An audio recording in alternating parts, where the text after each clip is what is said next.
I mentioned, I guess you must have missed where I did mention that prophets existed in the New Testament, but once again, when you can't deal with a text, you call it pathetic. I clearly mentioned that prophets were relegated to the Old Testament period and to the first Christian century, which makes your attempt at exegesis completely illogical and actually laughable. But responding to your comments that you made about John Paul II now, there indeed were many things that John Paul II did that, of course, I cannot approve of. I don't approve of course, the CC prayer meeting. There's numerous things that I wish John Paul II would not have done.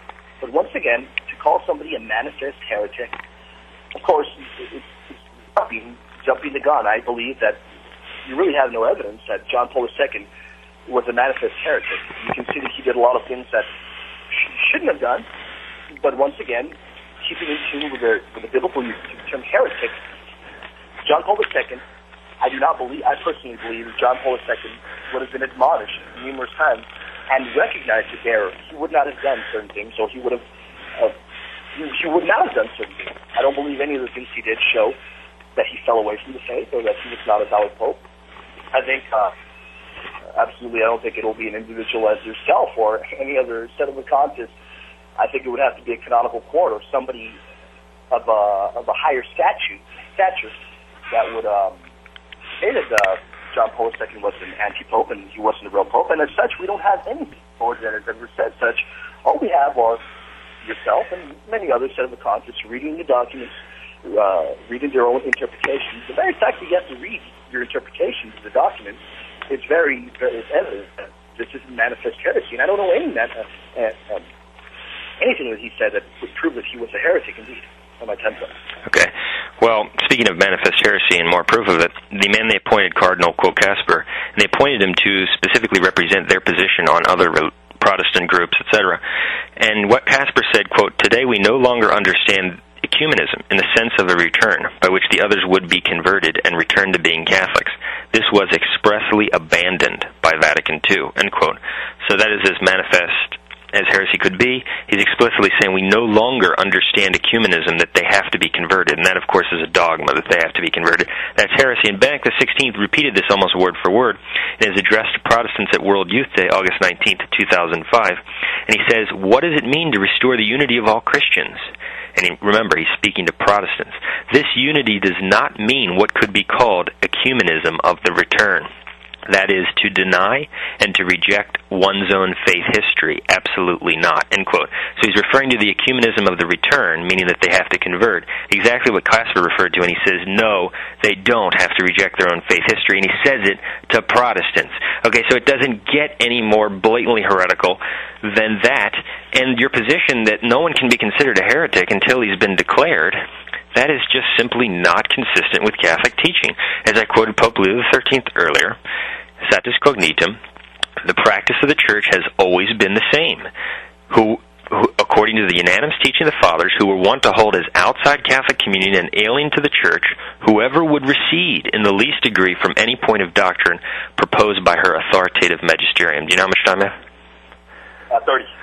Okay, and Pope St. Robert Bellarmine, commenting and applying this principle, which existed from the beginning, that heretics are not to be considered in the body, he speaks of how, therefore, the manifest heretic cannot be pope, and he speaks of how it would happen without any declaration.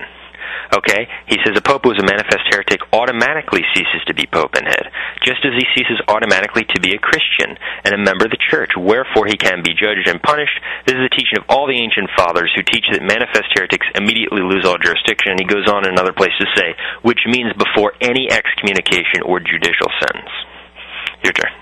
Okay, before I go, do you have a question for me, or are you just talking? Well, I mean, we can continue going on. I have more questions for you, but I don't know how we work that. Like, if I ask you a question, then I'm missing out on my 2 minutes. You know what I mean? Well, yeah. I mean, I can. Okay, I get your point. Okay, but I'll go ahead and I'll respond briefly, then I'll ask you a question. Or if you want me to ask a question, one I'd like you to address is: do you believe pro-abortion politicians such as Ted Kennedy are Catholic? Those who, Nancy Pelosi, those who claim to be Catholic, who are obstinately pro-abortion, John Kerry, are they Catholic? I'd like you to address that. Do I believe they're Catholic? I believe that they hold heretical opinions, heretical views. I don't think a lot of the teachings are, well, I know for a fact a lot of the teachings are far from Orthodox teachings, and they should definitely be admonished. They should definitely be corrected. And as such, once again, I am nobody to declare somebody a heretic. I have no authority to declare someone a heretic, so I will refrain from using that term, but I will definitely say that some of the views are not orthodox. Okay, do you want to continue for, another minute? Yeah, okay, I'll continue for... do you want me to ask you a question, or do you want me to continue talking? Well, you have another minute, so it's up to you if you want to use it. Otherwise, I'd like to respond with 2 minutes. Okay, I'll go ahead and let you use 1 minute. Okay. Well, I would like to move on and quickly to ask you, I'm going to go back to your, right back to the book of Revelation in your first audio presentation, 1 hour and 14 minutes into the program. In Revelation 6, 9 to 10, you specifically say that this is in reference to the abomination of the Novus Ordo Mass. And do you still hold that view? And I'll allow you to respond. Revelation 6, 9 to 10? Yes, that's correct. Specifically say that this is in reference to the abomination of the Novus Ordo Mass. It's in your first audio presentation, 1 hour and 14 minutes. Oh, how they're crying out under the altar. That's my opinion, that the souls of those who are slain under the altar, because the relics of the martyrs under the altar represent the spiritual presence of the saints. And so basically, as they're performing this invalid abomination of the Novus Ordo Mass, which doesn't have the words of consecration, on Catholic altars, in former Catholic churches, they cry out because this is impiety, and that's my opinion. But again, someone could disagree with that, and it's not necessary to prove the point. And so, since I have more time, I'll focus on what is so critical. Heresy can not only be manifested in word, but also in deed. St. Thomas Aquinas points out that those who worship at the tomb of Muhammad would be deemed apostates by that act of engaging in Islamic religion, or acknowledging its false prophet as a true prophet. And Benedict XVI prayed toward Mecca in a mosque, like the Muslims. He went even further. And so he, according to the teaching of St. Thomas Aquinas and all what the saints would consider, that is a clear act of apostasy. Then we have John Paul II, going into the Buddhist temple, bowing his head before the huge statue of Buddha. We have him being blessed by pagans, shamans. We have him allowing animists to preach at Assisi. And Pius XI not only condemns this activity, this interreligious prayer meeting, but he says that those who favor this kind of thing have abandoned the divinely revealed religion. And getting back to the point on abortion, that's why your position is not Catholic and actually denies the unity of faith.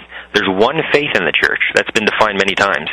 Those who are divided in faith or in government cannot be living in the unity of the same body, as Pius XII said, Mystici Corporis. And therefore, those who deny the faith, if you profess that they're in the Church, as you do, you couldn't say that pro-abortion, quote, politicians, quote, Catholic politicians, are outside the Church. You are in communion with those who are pro-abortion. Do you know how much time I have? 30. And so that's why your position, frankly, is so inconsistent and at variance with Catholic teaching, because you are professing external communion with people who totally reject Catholic teaching. And Benedict XVI's, quote, representatives, as we showed on our website, they had a funeral, quote, Catholic funeral for him, and they said he was the servant of Christ. That is a false church of apostasy. That is not the true church. You can go ahead. Yeah, Yeah, go ahead.